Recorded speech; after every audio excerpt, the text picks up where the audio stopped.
Assalamualaikum warahmatullahi wabarakatuh. Halo teman-teman mahasiswa, gimana kabarnya? Semoga selalu sehat. Alhamdulillah kita bertemu di sesi ke-7, yaitu bertemakan teknik komunikasi dalam humas. Kita akan fokus bagaimana mempelajari teknik-teknik komunikasi dalam humas. Dari sesi 1 sampai sesi ke-6 teman-teman sudah belajar, dan saya harap teman-teman sudah bisa mengerti bahkan sampai paham apa aja yang kita pelajari selama sesi 1 dan sesi 6. Alhamdulillah juga teman-teman yang masuk ke email untuk bertanya lebih lanjutnya juga belum saya temukan ada yang email, kecuali ada yang minta perbaikan, silahkan revisi. Tapi saya ingatkan teman-teman jangan lupa untuk isi diskusi dan juga tugas, karena kalau sudah lewat batas deadline untuk pengisian ini kan semua tersistem ya gitu dari pusat, jadi saya nggak bisa membantu secara manual gitu teman-teman. Nah, dari materi ini ada angkat juga evaluasi tutor yang teman-teman bisa isi, bagaimana cara pengajaran saya selama tutor semester ini, apakah sudah baik atau apa yang perlu saya perbaiki, teman-teman boleh isi. Lalu juga ada materi dari Dr. Eni Kardiwiyati, teknik komunikasi dalam humas, yang akan saya jelaskan secara ringkas ya, slide per slide-nya. Teman-teman bisa buka dari mulai per slide-nya. Jadi teknik komunikasi yang pertama ada teknik komunikasi lisan. Kelebihan lisan itu memerlukan waktu yang cepat kan. Kita berhadapan langsung sama dari komunikan sampai komunikatornya juga. Terus juga ada umpan balik langsung dan penjelasan secara terperinci. Jadi kalau misalnya teman-teman nggak jelas itu bisa langsung gitu mengkonfirmasi dan meminimalisir miskomunikasi kan. Nah, kelemahannya ini lisan ini berpeluang untuk hiperbola. Jadi sebenarnya yang disampaikan tuh harusnya A tapi ada B gitu. Jadinya jadi B, ada bumbu-bumbu sedikit lah gitu. Jadi ada pesan berantai dan juga mudah diingkari kecuali direkam ya gitu. Jadi dari si A ke si B, dari si B ke si C itu kan bisa beda-beda gitu cara penyampaiannya dan penggunaan kalimatnya. Bisa jadi juga jadi beda-beda paham lah gitu antara yang asal sampai yang terakhir orang-orangnya gitu.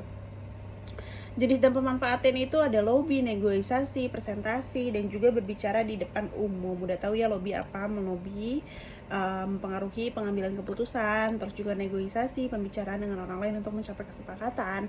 Presentasi, menyampaikan ide-ide dalam pembentukan citra kepada kolega. Terus juga berbicara di depan umum. Selanjutnya, teknik komunikasi lisan ini ada banyak teman-teman ya. Ada tahapan dalam melakukan lobbynya. Ada menurut Kasali, teknik negosiasinya teman-teman bisa ini udah sering, pasti saya yakin teman-teman udah untuk lobby, untuk negosiasi udah nggak perlu khawatir, pasti udah sering ya gitu. Yang teman-teman ikut organisasi atau teman-teman yang udah kerja pasti itu melakukan teknik-teknik komunikasi lisan itu, termasuk presentasi dan juga public speaking ya. Contohnya pidato, mungkin jadi MC pernah, atau jadi ketua pelaksana, jadi sambutan, memberikan sambutan, pengarahan, ya gitu, pasti teman-teman juga pernah. Nah, yang kedua kita masuk teknik komunikasi tulis cetak ya. Jadi ini merupakan komunikasi yang dilakukan melalui tulisan, bisa seperti surat, telegram, email, ataupun fax. Kelebihan komunikasi ini jelas tentunya ya, jelas karena ya udah tulisan, kita bisa baca sesuai tulisan, nggak dilebih-lebihkan, nggak ada hiperbola dalam hal ini.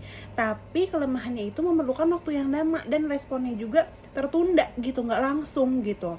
Jadi yang bacanya juga bisa nanti deh baca dulu, balasnya nanti aja, jadi kita responnya juga nggak langsung bisa kan, kayak gitu. Itu kelemahannya. Jenis dan pemanfaatan komunikasi tulis ini penulisan informatif, yaitu pesan yang dianggap memberikan pengetahuan baru dan terjadi efek komunikasi. Contohnya penulisan press release dengan pendekatan unsur berita 5W1H. Press release ini merupakan produk tulisan humas ya. Jadi rilis ini menjelaskan kegiatan atau program kerja teman-teman kalau sebagai humas. Jangan lupa isinya 5W1H, menjelaskan secara rinci program kerjanya itu apa. Misalnya teman-teman lagi bikin event, kegiatan atau apa, baru disiarkan di media atau kepada pers, itu lewat press release. Juga ada penulisan persuasif, yaitu proses mempengaruhi sikap. Contohnya surat permintaan, surat penawaran, iklan di media cetak untuk menunjang marketing dengan menggunakan AIDA, attention, interest, desire, dedication, and action ya. Terus juga yang ketiga ada teknik komunikasi audiovisual dan nirkabel. Jadi ada media audio, ada audio visual. Kelebihannya tentu kita bisa digambarkan seperti komunikasi langsung, cuman kelemahannya ini kalau pakai audio visual juga kita kan bisa pakai internet atau apa, pasti ada miss kesalahan teknis gitu kan, kita nggak bisa ini, itu kelemahannya juga. Dan juga kita nggak dapat mengetahui identitas halayak, pesan, dan gangguan internet yang tadi. Nah, ada radio siaran, televisi, film, komunikasi nirkabel atau internet. Nah, jadi teman-teman, itu secara singkat teknik komunikasi yang teman-teman bisa lakukan jika teman-teman menjadi seorang humas.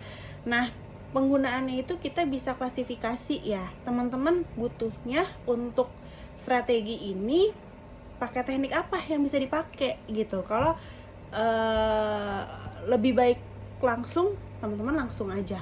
Kalau butuhnya kita harusnya pakai ini deh, harusnya pakai media, karena kita butuh halayak yang lebih luas. Ya udah, berarti kayak tadi kita bisa pakai teknik audiovisual, pakai internet gitu, karena sekarang semua orang pasti mengakses internet, terutama khususnya itu adalah media sosial. Jadi teman-teman kalau jadi humas itu harus pinter-pinter menggunakan teknik komunikasi apa.